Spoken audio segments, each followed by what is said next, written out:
زندگی بھی سنوار دیں اور وہ جو حقیقی زندگی ہے اسے بھی آراستہ کر دیں.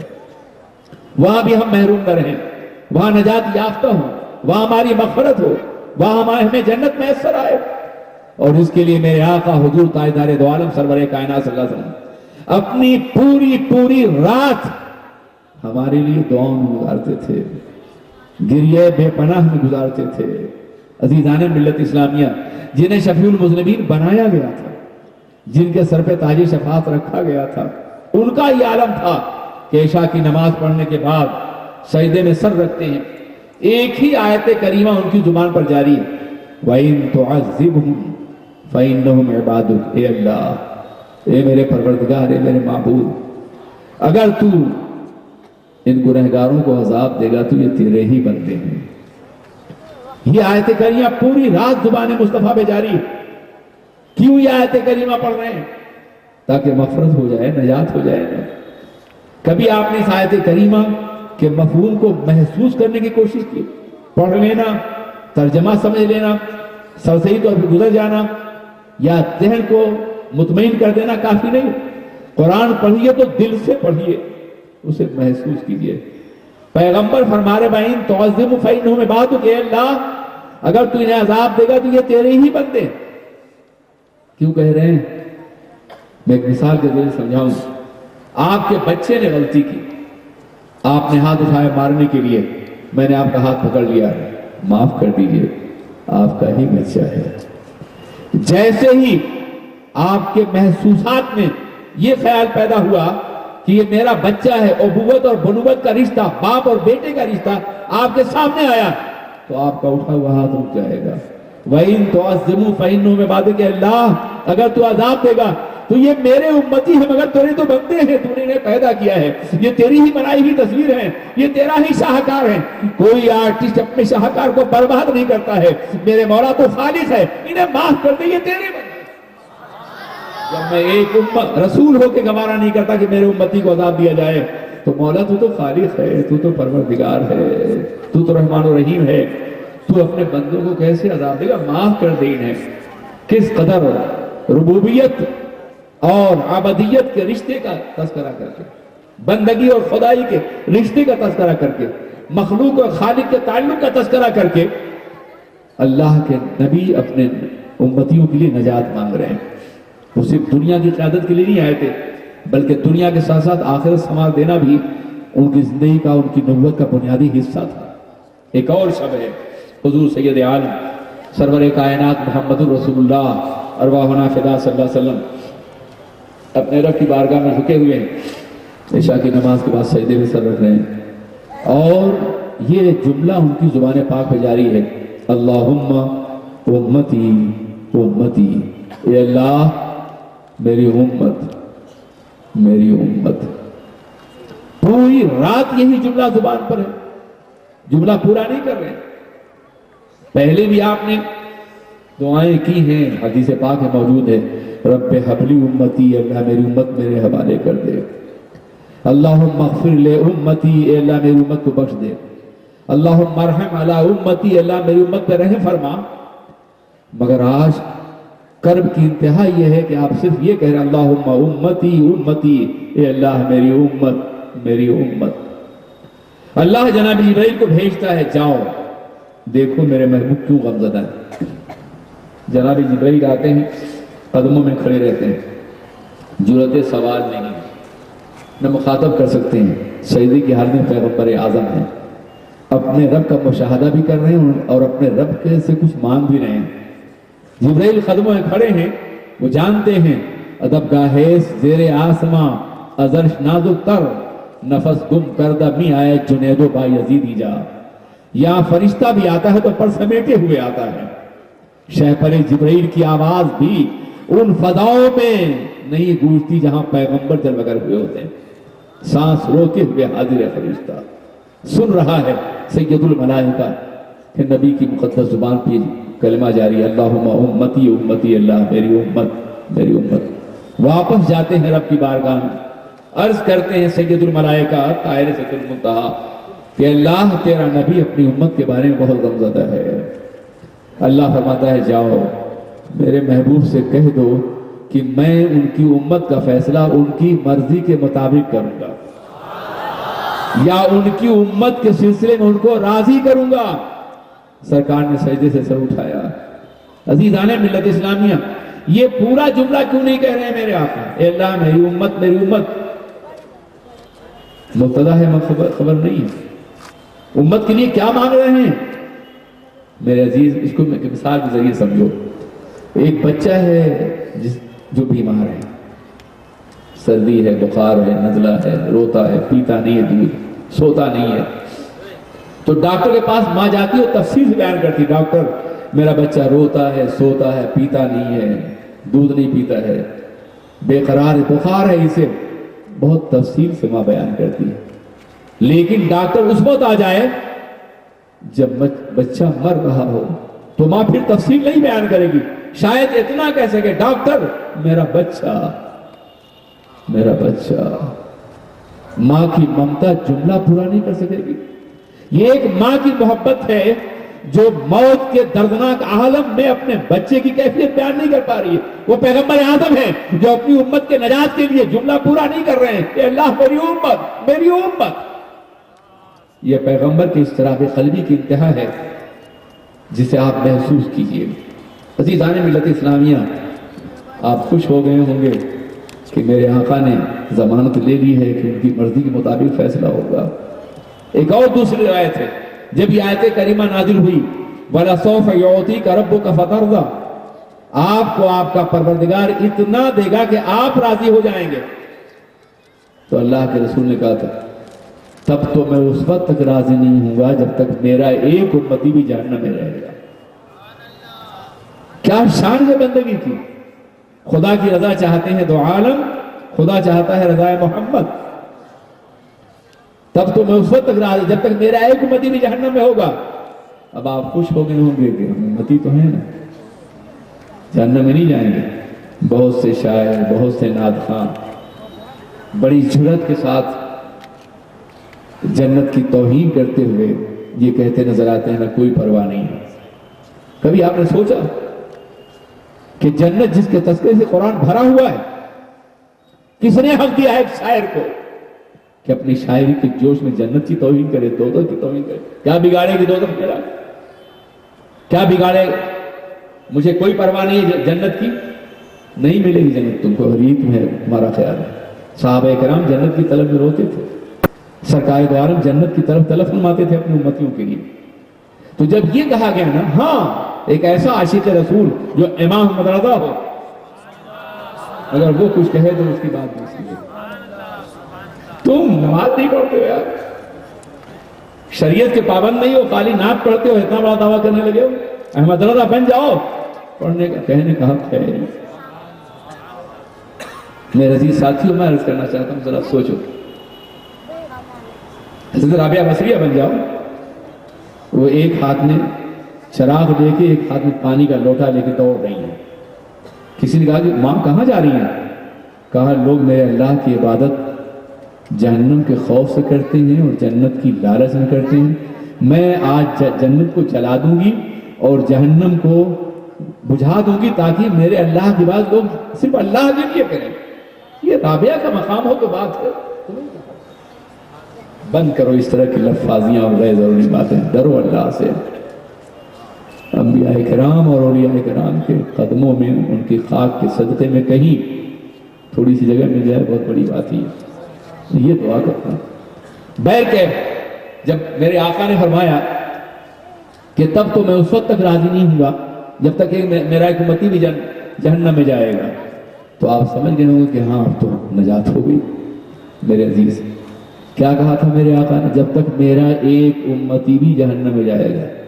آپ کو ثابت کرنا ہو کہ آپ امتی ہیں رسول پاک کے.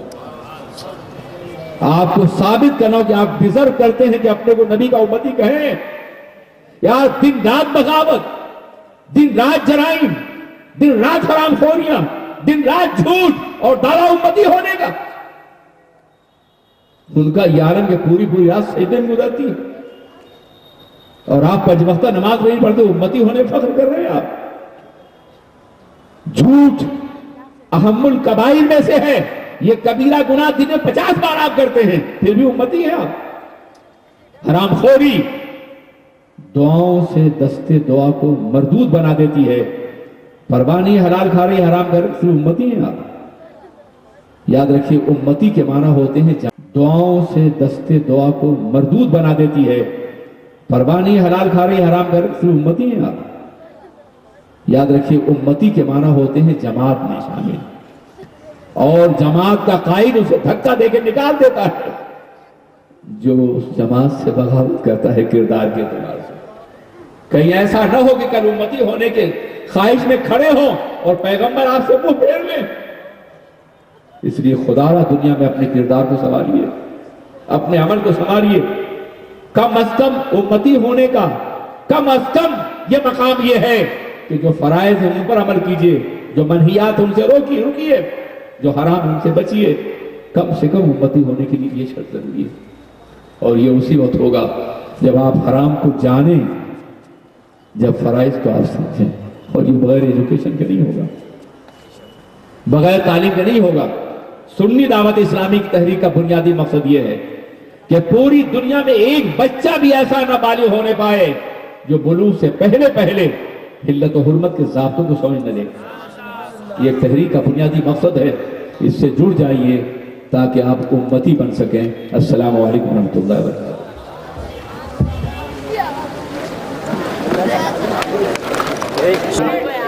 کہ انشاءاللہ آج ان حضرات کو جو حضرات ابھی تک کسی کامل پیر کے ہاتھ میں اپنے ہاتھ کو دے کر سرکار غوث پاک رضی اللہ تعالیٰ کی نسبت کو حاصل نہیں کر سکے، تو حضور مفکر اسلام حضرت علامہ قمرالزمان خان صاحب قبلہ اعظمی یہ وہ ہستی ہے جن کو حضور مفتی اعظمین رحمت اللہ تعالیٰ علیہ نے بھی خلافت عطا فرمائی ہے، اور ساتھ ہی ساتھ کہ چوچہ مقدسہ کے صاحب سجادہ حضور سرکار کلا سیدی سرکار مختار اشرف صاحب قبلہ اشرف الجیلانی، انہوں نے بھی، اور اس طرح کے بہت سارے مشائخ ہیں جنہوں نے حضور مفکر اسلام کو خلافت عطا فرمائی ہے۔ آج انشاءاللہ حضور مفکر اسلام داخل سلسلہ فرمائیں گے، اور وہ حضرات جو اب تک کے کسی کامل شیخ کے ہاتھ میں اپنا ہاتھ نہیں دیے ہیں، وہ حضور مفکر اسلام کے ذریعے سے بارگاہ غوثیت مآب رضی اللہ تعالیٰ تک رسائی حاصل کریں گے۔ حضور مفکر اسلام۔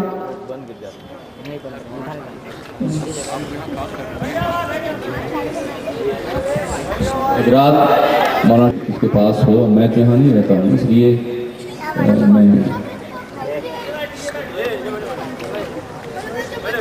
نہیں سنیے۔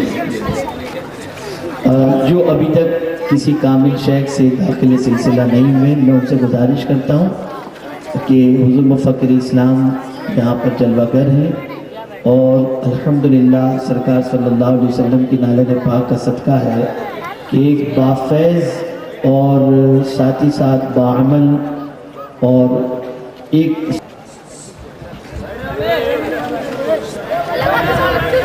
حضرات گرامی، میں خود اپنا مرید آپ کو نہیں بناؤں گا۔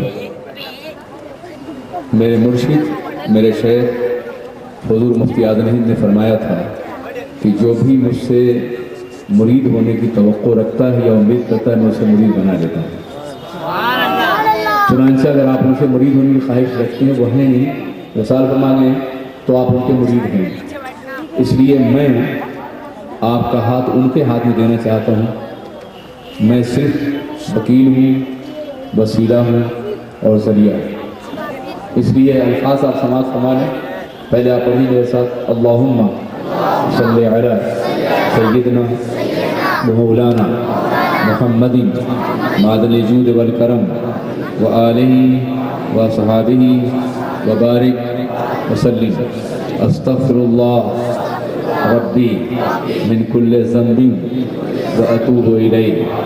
آمنت باللہ کما ہوا باسمائہ وصفاتہ وقبلت جمیع احکامہ۔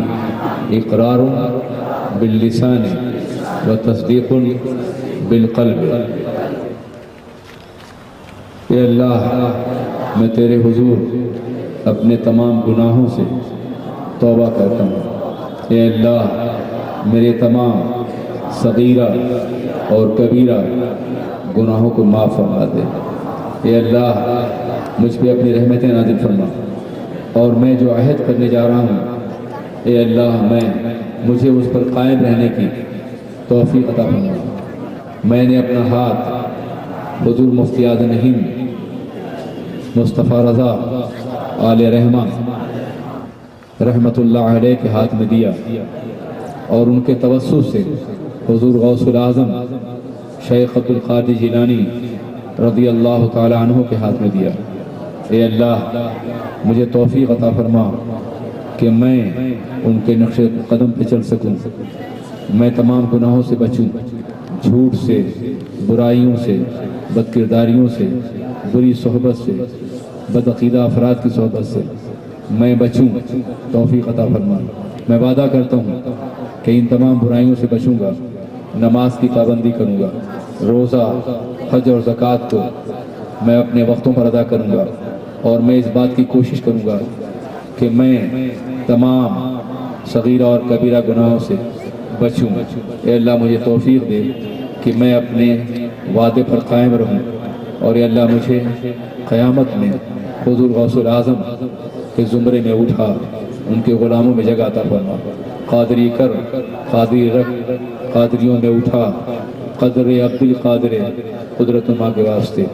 وصلی اللہ تعالی علی خیر خلقہ محمد وآلہ وصحابہ اجمعین برحمتک یا ارحم الراحمین۔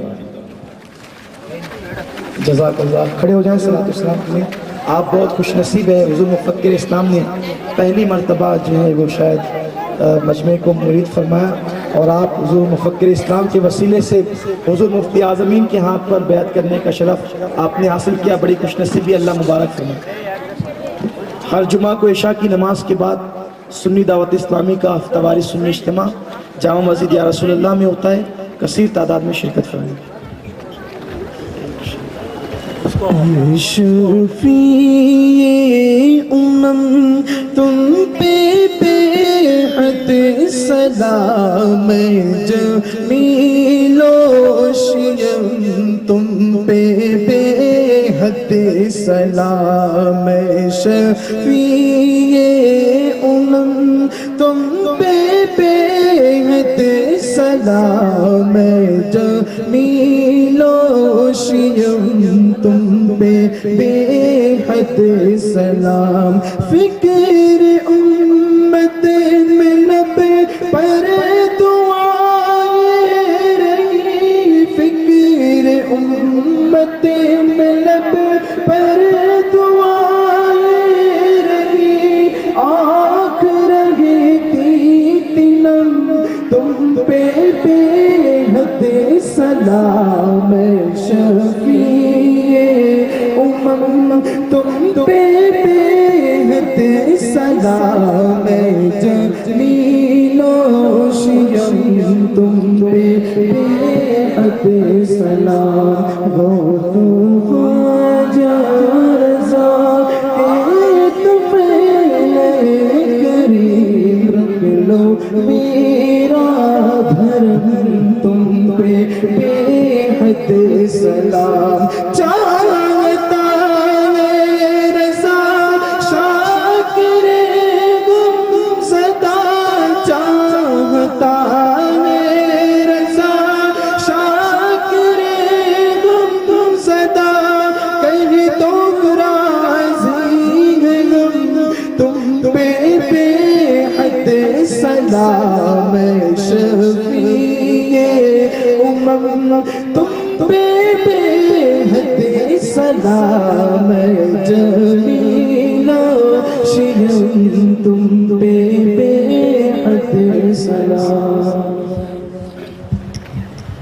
تحریک سنی دعوت اسلامی اعتیادی ہائی اسکول کے اراکین اور پولیس ڈپارٹمنٹ اور انتظامیہ کی بہت مشکور ہے۔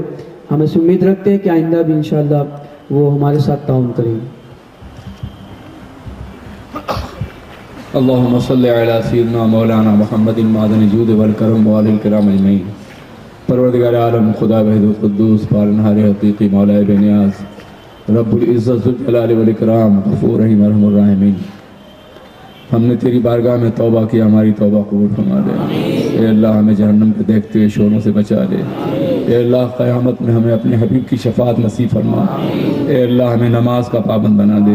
اے اللہ برائیوں سے بچنے کی توفیق عطا فرما۔